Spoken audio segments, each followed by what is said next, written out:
Hi, I'm Chris Roberts, creator of Wing Commander a long time ago and now Star Citizen. So, Chris, how have you seen the game industry evolve since you worked on games like Wing Commander and Freelancer? A lot.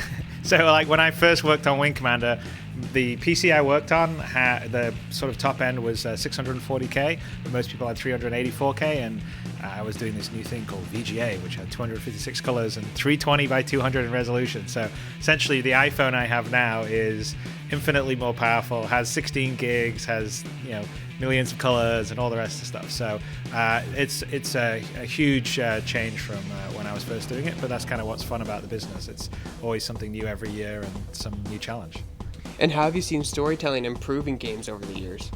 Well, it's definitely improved. So, I mean, it was obviously when I was first doing it, it was a lot more primitive because you didn't have the visual tools to do it with the fidelity you can now. So I've been impressed. I actually think the technology is now getting to the point where you can really start to delve into sort of more of the subtleties of storytelling. So there's been some stuff like the Uncharted series. They've done a really great job of some of the storytelling, Mass Effect. So I'm looking to come back and bring my own sort of take on it.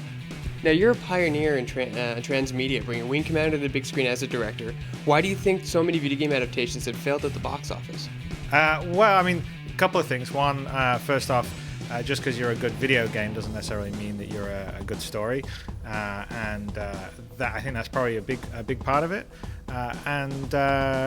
I think that video games need to mature. I mean, even my own stuff, Wing Commander, could definitely be sort of more deep and subtle for what you would need for a film. And I mean, that's definitely something I'm looking to try and sort of push, because I think films are still at the infancy. I mean, games are still at the infancy. So, I would say that the game business is kind of the equivalent of the film business in the 1910s, 1920s. And, we've got a ways to go, but we'll definitely get there. I fully believe that the game industry or the interactive industry is going to be sort of the primary form of entertainment for the 21st century. And are you developing Star Citizen as a potential Transmedia franchise?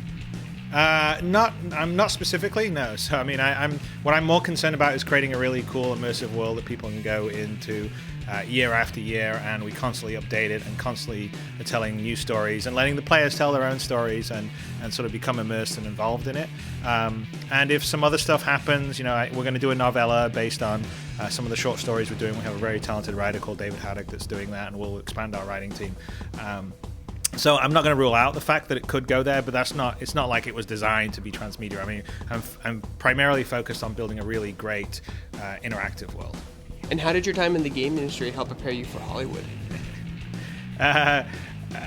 Well, a little bit, but not. I mean, Hollywood's very different. I mean, first of all, the game industry is quite nice compared to Hollywood. Hollywood's full of sharks.